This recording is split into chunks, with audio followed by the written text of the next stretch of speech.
Разве может быть утро недобрым, когда тебе так улыбается?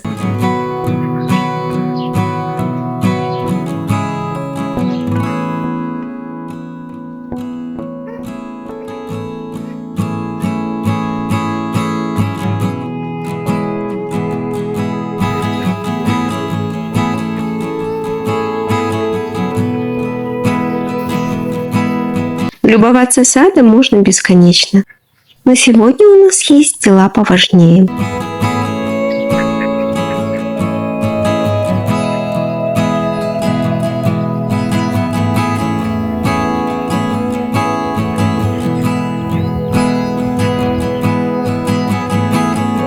После обильных дождей на грядках подросли не только полезные растения, но и целый отряд сортных трав. На площадке, куда выгружалась земля, которую мы покупали для высоких грядок, я решила разбить небольшой огород.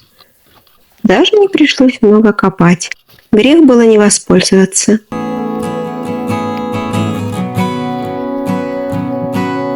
Уже начинают завязываться качанчики ранней капусты.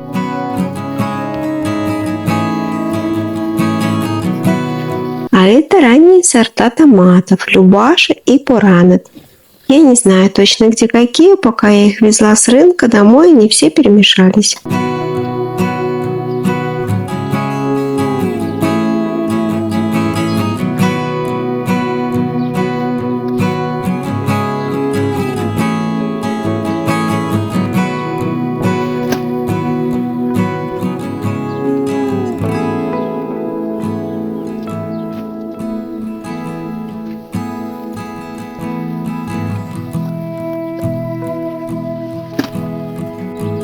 А здесь растут тыковки и кабачки, как же без них?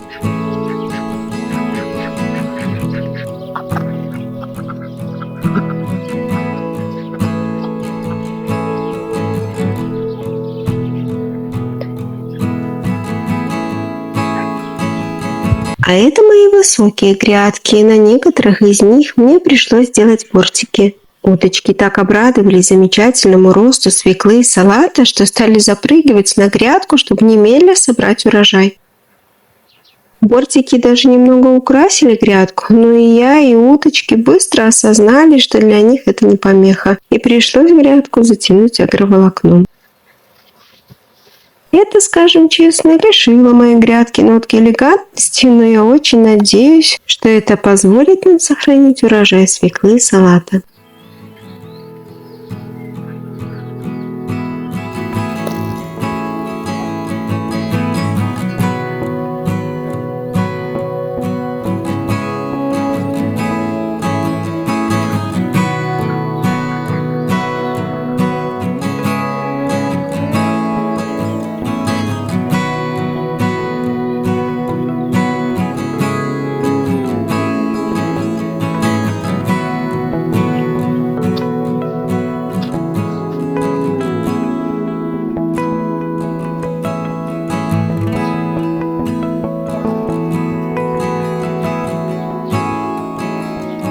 Гуляя по рынку на прилавке у одного старьевщика, я заметила открытки.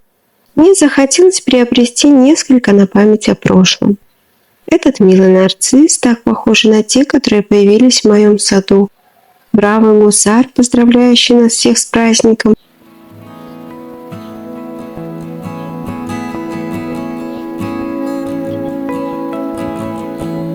Новогодняя открытка, на которой, к удивлению, все в летних нарядах веселятся в лучах летнего солнца. А это милый натюрморт художника Федорова. 3 из них были подписаны. Сперва я немного огорчилась. Мне хотелось чистых, но дома, прочитав добрые пожелания, написанные на них, я поняла, что это и было самое ценное в этих открытках. В городе Улан-Батор, столице Монголии, любящий сын подарил на день рождения своей маме этот милый букетик. 1 декабря 1979 года, когда меня еще даже не было на свете. А эту открытку получил Вова, ученик 8 класса, на 23 февраля, аж в 1965 году. Я думаю, он стал настоящим мужчиной и надежной опорой для своей семьи и страны. Поздравления с Новым годом и слова поддержки. Саша, нужно держаться. Я очень надеюсь, что у Саши все сложилось хорошо.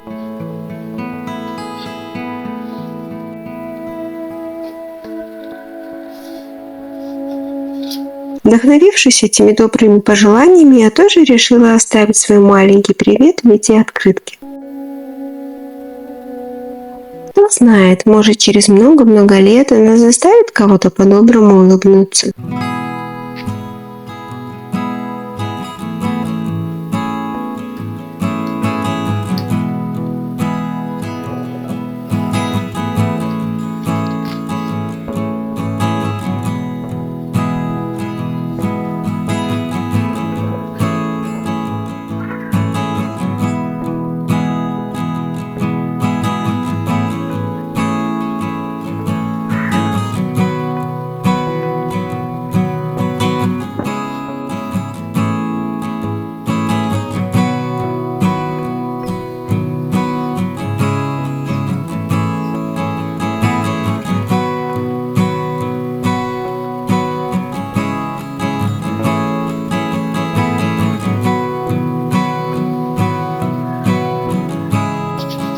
Есть такое движение по обмену открытками и маленькими посланиями.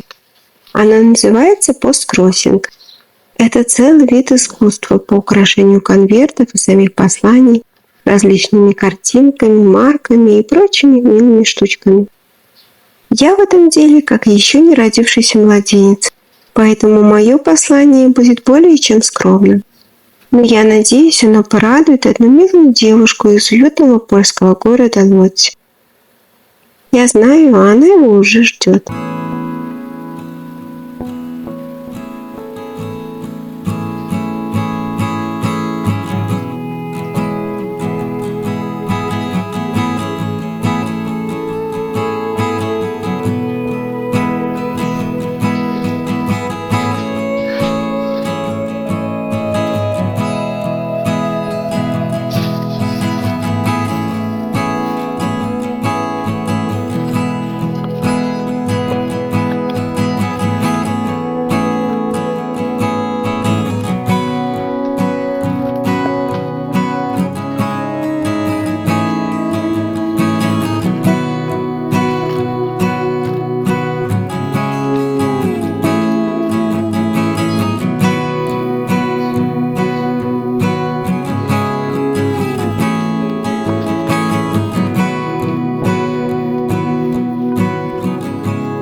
Сегодня мы будем готовить самый настоящий деревенский завтрак, но сперва я хочу вас кое с кем познакомить.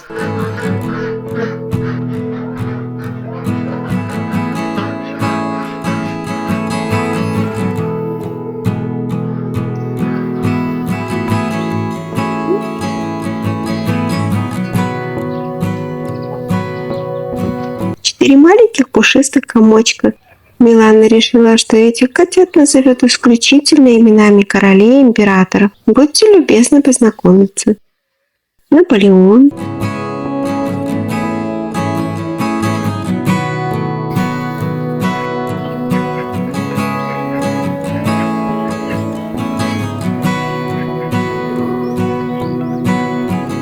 Ричард.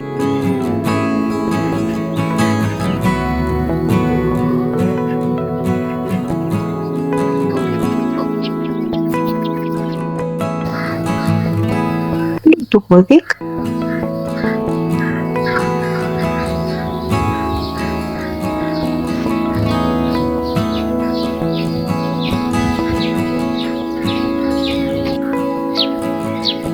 И ее высочество Генриетта. Все рыженькие. Думаю, можно над калиткой нашего дома вешать вывеску «Дом солнечных котиков».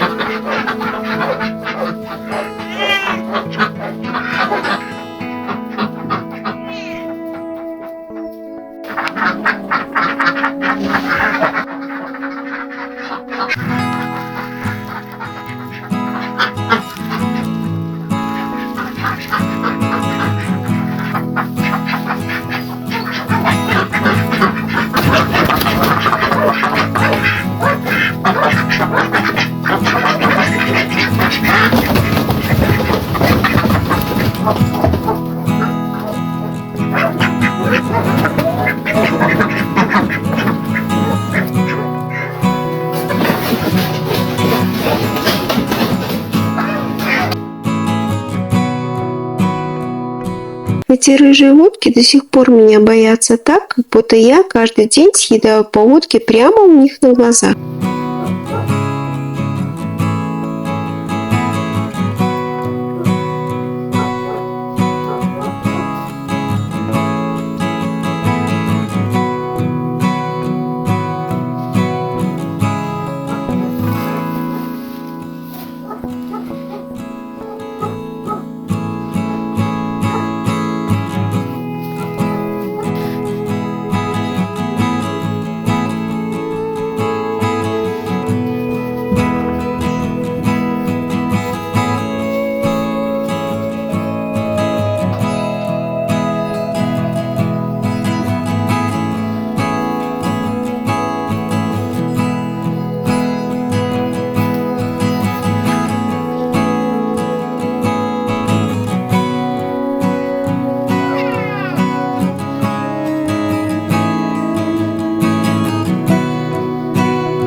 А теперь самое время позаботиться о своем завтраке. Готовить мы будем очень простое блюдо и только из полезных деревенских продуктов. Омлет в горшочку для запекания.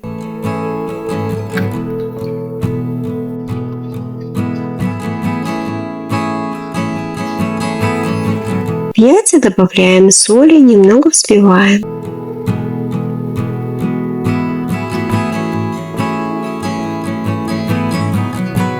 Вливаем свежее молоко из расчета 50 мл на одно яйцо и снова хорошенько набиваем.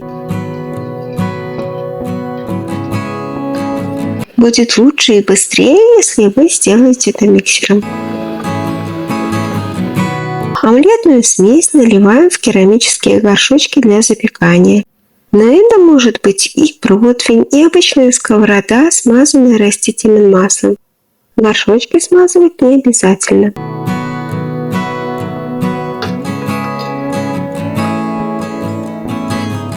Я не доливаю до края горшочка примерно 2 см и ставлю в неразогретую духовку. При объеме горшочков 700 мл запекаю 40 минут при температуре 180-200 градусов Цельсия. Но самым верным признаком того, что омлет готов, является то, что он начинает выглядывать из горшочка. Не волнуйтесь, он вернется на место после того, как немного остынет.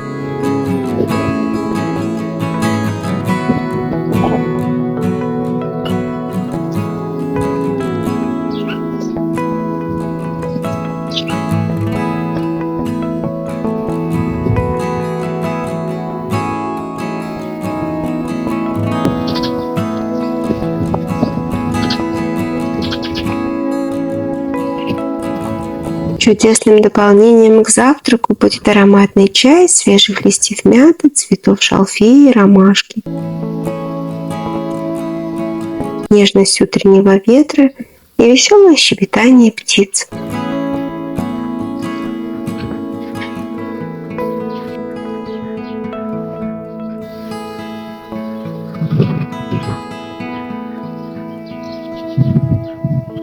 С добрым утром!